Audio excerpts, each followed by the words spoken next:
Hello, my name is Brando Baltes. This is the Perilous Descent Show / podcast. Today's episode is going to be on essentially women's rights and the colleges, the indoctrination claims that a lot of Republicans make in the colleges and the universities, and my experience in that, and also just just the college indoctrination that is supposed, right? Allegedly, colleges and universities in the U.S.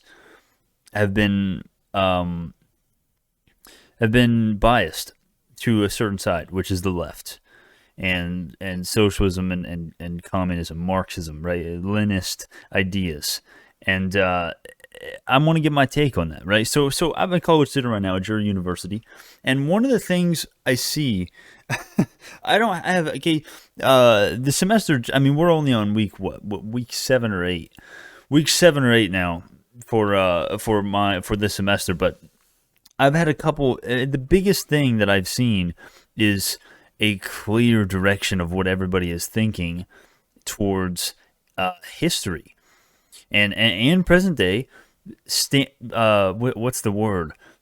Treatment of minorities, I shouldn't say minorities. I should just say anyone that isn't a white male. Yeah, there's a clear direction of what my peers in Drury, right? So this is the other students of Drury University, what they think of this. And I'm sure you know what I'm going to say. I mean, it's very clear. It's impossible not to notice in every single one of my classes, near everybody is on the same page as preferred pronouns, inclusive language. Okay, they all believe. I don't know how to. It's hard to put in words because each one of these peers have a slightly different view on it. Right, a lot of them have a way different view. Right, for example, but I'm just describing these other people right now. Of course, a lot of them seem to think it's in my, as far as I can tell, this is my construing of what I've seen. A lot of them seem to think that today's treatment of minorities is god awful, or. And this is where I get really mad. And not even there. I mean, I get mad right there when people start thinking, hey, for example, like something that one of my peers might say is black people and women are being treated absolutely abhorrently. We must change the system radically because of this. That's something that would really get on my nerves. Because you have to understand where we are today in 2021. I'm not okay.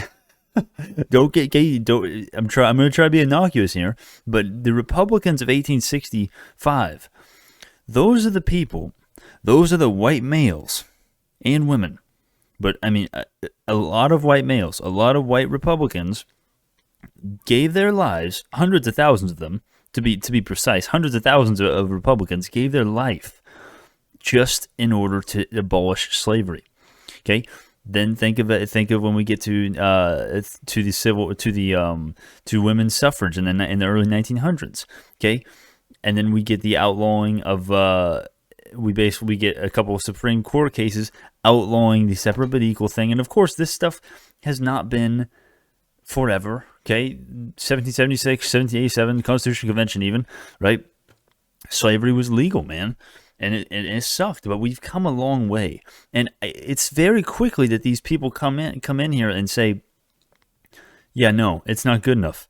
That's fine, but then they say, and this is the problem, let's tear it all down. We need something new. This is not good. We need to do better.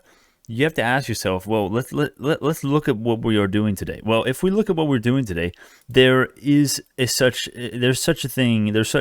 things called the amendments. And what the amendments do, I'm not going to go over the specific ones in this video, but you should go read all of the amendments. You should memorize all of them. Okay.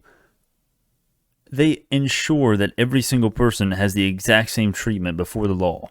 All right, now I'm not saying sometimes there aren't racist people, or sometimes there, sometimes there are bad.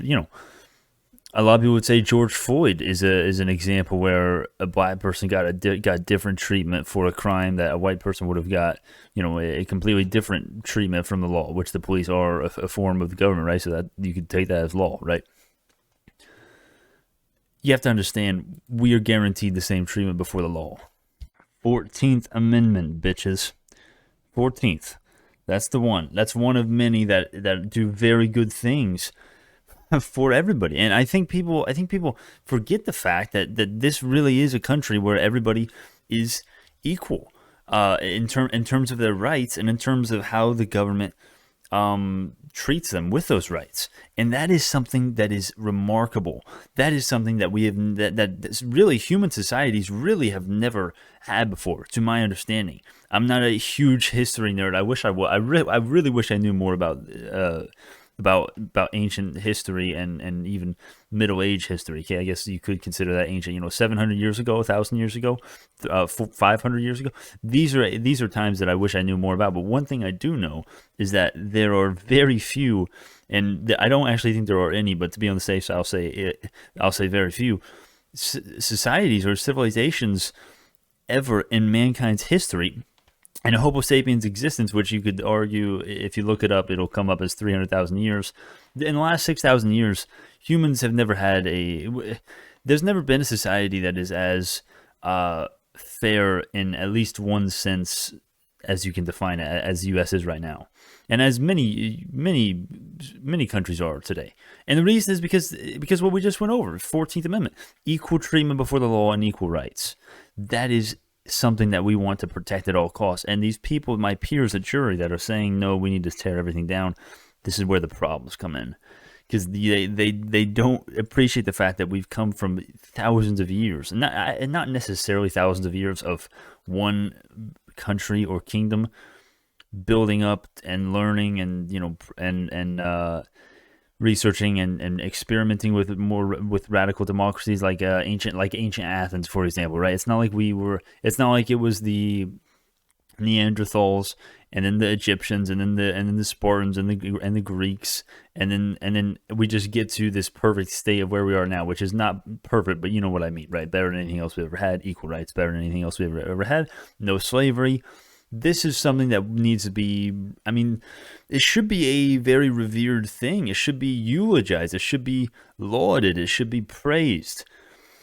And all I seem to hear is everything sucks. Women don't get equal pay. White males are spreading tyranny uniformly. Somehow the system is inherently racist, and somehow laws are inherently racist and systemically racist. Like explain to me how the laws of America are racist when we have an amendment to the Constitution, which amendments are extremely hard to actually get. It's very hard to amend the Constitution. It's only been done 27 times in history. One of those very rare amendments literally, let me just give you a word for word here. Let me pull this up. Essentially, all citizens of the United States are going to be guaranteed equal protection under the laws of the United States. Simple as it gets. There's no other way to say it. That is something that is fantastic, and that proves. How can that law be racist? Does that law? That's like the essence of anti-racism, I guess you could say. Although that's kind of I don't really like that term, but anyways, I do. It's better than racist, obviously, okay? But I think that might have been closely related to some crazy left-wing radical. What was that place called? Chaz or whatever. Some of that stuff, anti-racism stuff or whatever. I don't know. Anyways, in jury, it seems it's very left-wing. It's very left-wing, and the professors try to do a good job. And at least some of mine do, but at the end of the day, I can't help but thinking sometimes in class, all of these people believe that women and minorities are just being fucked in the ass at every single turn, and white males are just profiting off them and exploiting them and everything. And when in reality, as a lot of people have pointed out, what people are doing when they look at the wage gap is they essentially are neglecting the biggest cause of it, in my mind, according to Jordan Peterson. Or I'm getting my information from Jordan Peterson, okay? If you don't like Jordan Peterson, then sure, go ahead and ignore me. But I trust the man. I trust Jordan Peterson. more than anyone else I have not met before. So, I mean, take that for what it is. I guess you do your own research, but disagreeableness, the gauge, the whole pay gap thing, where people, where allegedly white males get paid more for the same exact job than females, which is by the way, right out the gate, that's a really hard thing to measure. But number two, the more important thing, what is a big, let's think about what a big factor of getting of the pay is for someone, right? Let's think about what's one of the biggest factors of how much I get paid. Oh, well, maybe it's your work that you do, right? Yes, it is. I'm not saying men work harder. No, absolutely not. But another thing that is very important, along with how much work you actually do, that doesn't actually matter for my argument, though. Okay, I just want to point out there. That's another good thing. That's another important thing. A different important thing, though, is agreeableness. Men are much more disagreeable than women. Okay? I'm getting this from Jordan Peterson. All right? If you want to fact check me, go ahead. When you are really agreeable, what happens when you go to get a job? Your employer doesn't they don't have to put up with as much. Hey, I want a raise. This isn't going to work for me. I'm not going to do this unless I get X amount of pay. Women are less likely to do that based on the fact that men are more disagreeable than women in the aggregate. Obviously, not always. There are exceptions, like essentially any rule or any maxim, any principle, anything, any synthesis like that. Okay, so that's a huge thing with the wage gap. And then also people say, well, women get raped. Women don't get paid as much. Women only got the right to vote. Not that long ago, relatively speaking. We still have some work to do, and that's fine if you want to say we still have work to do. Tell me where. Because we have equal rights. What else do you want to do? Okay, you want to believe all women? You want to get rid of the innocent until proven guilty? You want to just start throwing people in jail without any proof? That's a rabbit hole to hell right there, my friends. You also have to understand that men are, and I'm getting this information mostly from Jordan Peterson again. This is a great podcast by him. Let me go ahead and recommend a podcast by him. It's absolutely wonderful. It's Jordan Peterson and GQ, I believe. This organization called GQ. Yeah, British GQ. Yeah, Jordan. Just look up on YouTube Jordan Peterson or Jordan GQ. It comes up the first thing. At least for me, it does. What he says is this is according to him. I don't know if these stats are completely reliable, but I believe they likely are. Okay, not 100% sure. Obviously, I haven't even seen the studies or the articles backing them up. Okay, but there are more men in prison. There are more men homeless. More men die in wars. Men do worse in school.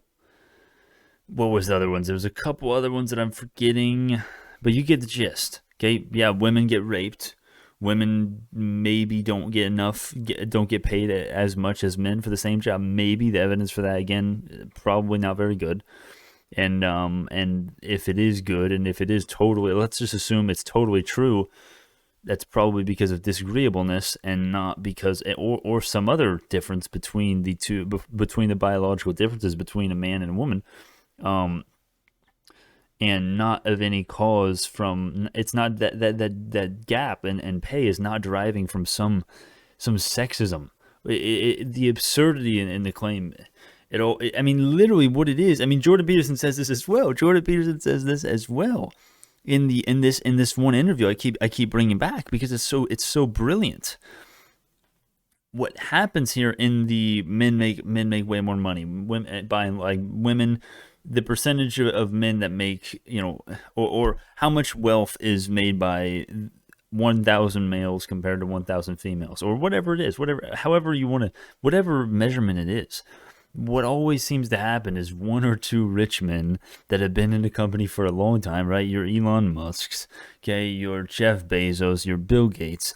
These big guys come in here and make billions of dollars, and they make all of the other guys look like they're making money, but they're actually just the same, if not worse off than a lot of the women on the list. These are the problems with throwing out things like we need radical change because of the gender pay gap, and women are being oppressed and all these things. If women are being oppressed in a widespread, that's kind of a harder to define term, but like I'll give you a lenient definition, right? If you think there's oppression going on and there's some obscene treatment of women going on in the country, and that's legal, that I'll say to you, that doesn't exist, my friend, because the 14th Amendment outlaws that shit. Equal treatment before the law of all citizens. That means what I have as a white male, a woman as any race, any color. If they are a citizen of the United States, if they were born here, it doesn't matter if their parents were immigrants or not. As long as they're naturalized or born in the United States, we have the exact same rights. Zero difference, and that is guaranteed by the amendments to the Constitution. Only 27 in history have passed. There must have been a lot of support from both men and women for it to pass and amend the Constitution. How does this seem like a patriarchal tyranny? What about this screams men are oppressing women everywhere? Maybe there are instances where there are. I mean, of course, there's rapes going on. Of course, some women don't. Some women. I mean, horrible things happen to women. Horrible things happen to men. We've already gone over that. I mean, I feel horrible for all the, there are way more men in prison. There are way more men on the street. Men don't do well in school. It sucks for men. It sucks for women as well. They get raped more than men, and other things as well that other stats as well. Okay, I'm sure I'm forgetting some other stats on the supporting the women's kind of side, I guess you could say, but you understand what I mean. Okay, none of these stats going back and forth though doesn't prove shit. Because it's a fundamental truth that we're walking around, which is horrible things happen to everyone. It doesn't matter who you are. I mean, if you're a person if you're a human, I mean, that's just life. It's just life. Big legislation change in order to help remedy this supposed tyranny and oppression, widespread oppression of women and minorities. This is how we throw away the progress of the hundreds of thousands of Republicans dying in the Civil War to abolish slavery. Yes, that is right. You heard me correctly. The Republicans are the ones who abolished slavery. Democrats are actually the ones who, gave their lives to keep slavery, and also because of some state rights as well. And you may say, well, the party switched. Well, it's not as simple as that, my friend. It's a little bit more complicated than the party switched like that. But regardless of what party it was, man, I mean, regardless of partisanship, okay, let's not throw away their progress. Let's not throw away the 14th Amendment. Let's not throw away capitalism or the free markets or what America is, because of our upbringing as a generation being a little bit, I mean, let's be honest, okay? Our generation, I mean, if you're anywhere near my age, okay, I'm 19, I don't know how old you are, but if you're anywhere near my age and you're in college or in high school, or graduated high school in the last 5-10 years, we are in a generation that has I mean, not everybody, of course. Obviously, we're still people. Horrible things happen to us the same as they happened to people 1,000 years ago, but we are living with technological advances that make our lives more comfortable than humans' lives have ever been. Think about that for a second. There were no toilets 500 years ago. All right, the Middle Ages, the Dark Ages, they call them. That was not that long ago. Less than 1,000 years ago, the people lived in castles. People drank ale and mead in tankards, and grimy, grubby, shabby tankards, because it was safer than water because they couldn't purify it as well as we can now, nearly as well as they could now. If you would have shown them a phone, they would have thought you were of magic or a witch, and they would have burned you at the stake. Today, you are protected by the First Amendment in America, in the amazing, extremely beauteous country of America. Country of the United States, I should say. Same thing, okay, America. It's funny how America is the name when the guy barely has any, it would make more sense if it was, something like Hamilton or Washington, something some name of somebody who actually was like vital to the framing of the Constitution. But anyways, we have a great country here. Let's not throw it away. Let's not throw it away like that. Let's think about the work that has been done to make our society such a free and, yes, freedom is the most important thing. Sure, I absolutely agree, but also safe and secure, relatively, right? Safe and secure. Okay, as long as we don't defund the damn police, like to a couple buggies and horses, right? I mean, they need some money at least, and then we can stay safe, relatively speaking, right? And of course, there's still bad things that happen. Doesn't matter how advanced our technology gets. I think there's always gonna be some bad things that happen when people are living together. It's just what humans do. That's a part of our nature. We're flawed beings, right? If we were perfect, that's something that none of us can really comprehend, I guess. I guess some people maybe could. You make an argument for that, but anyways, this isn't philosophy, okay? Our generation's a little bit fucking spoiled. A little bit. So, none of the other... I mean, we're pretty much... We're one of the first generations to grow up with technology. This is a weird time. People are going to look back at this time 1,000 years ago and wonder and think about how weird it would have been to grow up beside us. We don't realize how strange it is, how bizarre and eccentric our lives are right now, precisely because of the technology that we are using right now that has never been used before. Never. Never, never, never. Not 20 years ago. A lot of the technology we use today, not 20 years ago, was there. More comfortable, more information, more easily indoctrinated and inculcated. I guess you can make an argument for either way. On the inculcation and the indoctrination, but especially in recent years of the universities, I'd say it's a risk now. It's an augmented risk today. But we need to look. We need to understand.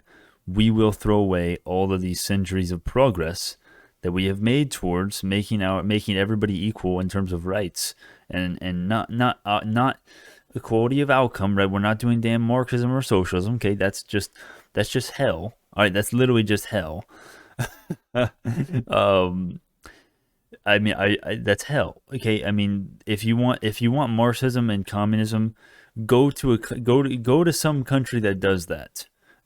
America is not the place for it, right? In America, you get to choose what you do. You get to choose how you live and who you want to spend your time with and what you make, and you get to choose your life. You get to have a life of your own. Not one that you get paid the exact same amount and never can better your status or your wage or your life or your house or your anything in a communist country where the government controls everything, controls the economy. Their whim is what goes. You serve at their behest, essentially. So let's not be so quick to throw away everything that America has worked towards since 1776 and 1787 specifically, since the Constitution has been conceived. With that being said, thank you all so much. This has been the Perilous Descent podcast. My name is Brando Baltes. Thank you all so much. I'll see you all in